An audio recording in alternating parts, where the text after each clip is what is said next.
Bonjour à tous, c'est Fabrice Nzeimana. Voilà, je vous présente une nouvelle chaîne appelée Cours du soir, là où je vais partager certaines connaissances, surtout en philosophie, en sciences politiques, en droit et en histoire. Pour toute personne qui aimerait élargir ses connaissances, j'aimerais vous inviter à vous abonner à cette chaîne et à cliquer sur la cloche de notification pour que vous puissiez avoir toute vidéo à temps. Aujourd'hui, j'aimerais parler d'un concept qui m'est à cœur, le concept de la nation et le concept de l'État. Au fait, qu'est-ce qu'une nation? Qu'est-ce qu'un État? Qu'est-ce qu'un État-nation et qu'est-ce qui peut détruire l'État ou la nation?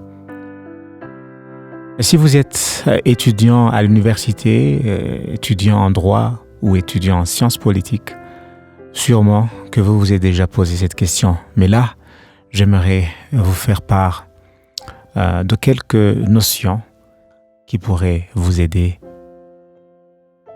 Une nation donc est une communauté politique qui se définit par une identité culturelle, linguistique et ou ethnique commune. Selon le sociologue Émile Durkheim, une nation est une conscience morale qui s'est faite chair. En d'autres termes, une nation est un groupe de personnes qui partagent des valeurs, des croyances et des traditions communes. Une nation n'est pas une entité politique. Elle n'est pas non plus définie par des frontières géographiques ou des systèmes politiques. Une nation peut exister sans un État ou une forme de gouvernement. Selon le philosophe Jean-Jacques Rousseau, une nation n'est pas une simple collection de personnes, mais une âme, en principe moral. En d'autres termes, une nation est un groupe de personnes qui partagent des valeurs, des croyances et des traditions communes. Le désir de vivre ensemble dans un État peut être détruit par plusieurs facteurs. Les principaux sont la discrimination, la corruption, la violence, la mauvaise gouvernance et l'inégalité des droits.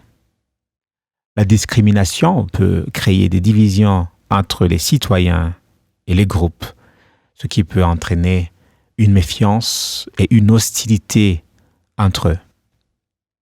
La corruption peut également miner la confiance entre les citoyens et le gouvernement, car elle peut entraîner une mauvaise gestion des ressources et des services publics.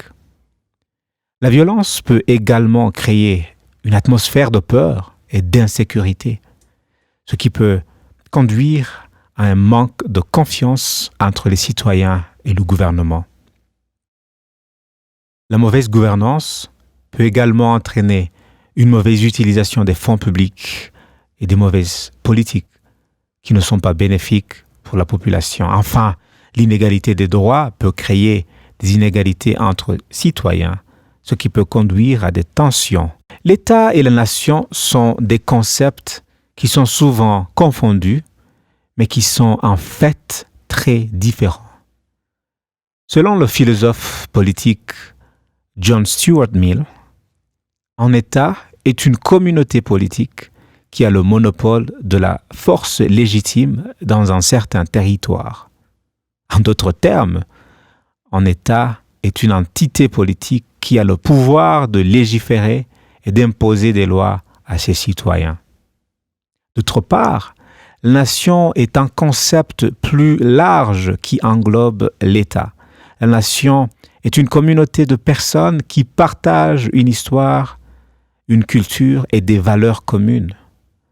D'ailleurs, selon l'historien Eric Hobsbawm, une nation est une communauté humaine qui partage un sentiment d'appartenance commune et qui est consciente de cette communauté. En résumé, l'État est une entité politique qui a le pouvoir de légiférer et d'imposer des lois à ses citoyens, tandis que la nation est une communauté de personnes qui partagent une histoire, une culture et des valeurs communes. Selon John Stuart Mill, un État est une communauté politique qui a le monopole de la force légitime dans un certain territoire, comme je vous l'ai déjà dit. Eric Hobsbawm dit qu'une nation est une communauté humaine qui partage un sentiment d'appartenance commune et qui est consciente de cette communauté.